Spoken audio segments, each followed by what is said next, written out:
You know what they say in hockey, speed kills.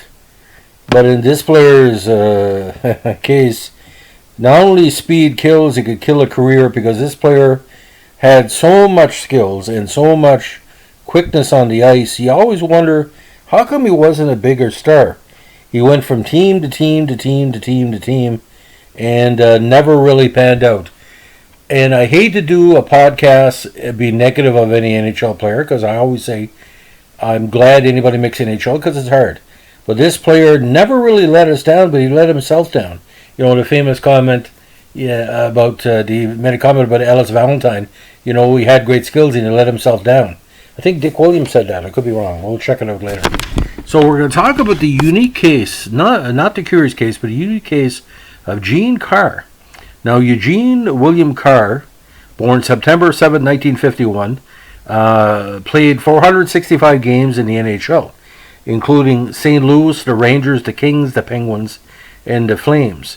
Now, the son of former NHLer Red Carr, he was born in Nanaimo, British Columbia, and boys, oh boys, oh boys, oh boys, ladies and gentlemen, when he was playing in the BCHL and the WCHL, he was putting up tremendous, tremendous numbers.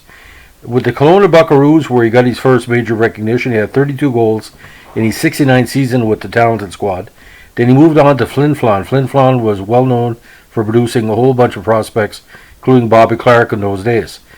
He had 73 points in this 1970 season, but this is where he opened out. In 1971, with the Flin Flon Bombers again, 104 points in 62 games, including 36 goals, and 30 points in the playoffs, including 12 goals. So on the ice, he was graceful. He could move the puck, great puck movement. But for some reason, when he got to the NHL, after St. Louis drafted him, fourth overall, ladies and gentlemen, fourth overall, not third, not 20th, not 21st, but fourth overall. Now, was this a mistake by St. Louis? They had a high draft pick. Now, let's look at this without malice, okay? Drafted ahead of Gene Carr was Lafleur, Dion, and Guevermont. St. Louis could have took Rick Martin. He could have took Steve Vickers. Could have took Murray Wilson, Terry O'Reilly, Bobby Lalonde, Craig Ramsey, Larry Robinson, Rick Kehoe, Tommy Williams, very underrated player, Kurt Ridley, Rich LeDuc, very underrated, Bill Haight, Vic Vanesky, John Garrett, all kind of Heartland Monahan, don't even talk about that. So, ladies and gentlemen, when you're drafted fourth overall, and Lafleur, Dion, and Guevermont comes before you, you better produce. Can you imagine if St. Louis would have took Rick Martin, ladies and gentlemen? I am sure that the Buffalo Sabres management had a mental orgasm that day by St. Louis taking Carr over Rick Martin. Anyway, let's get back to the stats.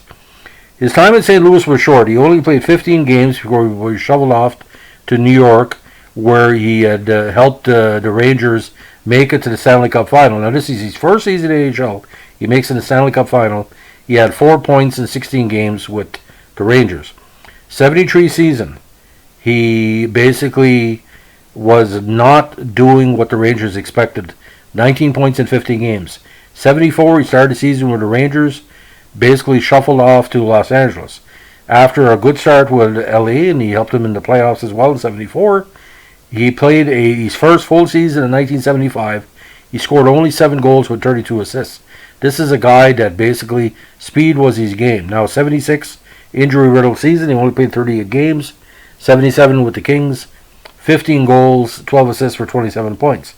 Now, the Kings gave up on him in 78, shuffled him off to Pittsburgh, where basically he almost scored his first 20-goal season. 79, he ended up with the Flames, and then literally fizzled out after one playoff game for the squad to wrap up his career in the majors. Now, 465 games, 79 goals, 136 for 215 points. Woulda, shoulda, coulda. I think Gene Carr was capable, being coached correctly or motivated himself correctly. He could have scored 200, 300, 400 goals in NHL easy if he played with a good coach, let's say, in Toronto, in the WHA. You think that the WHA would take a chance on him, but No way, Jose. Again, the promise of that Ranger playoff where he was getting a regular shift and really helped the Rangers, make to the Stanley Cup final. Playoff totals only 5 goals in 35 games. Now, is Gene Carr one of the biggest disappointments in NHL history? Well, I don't know. I don't know.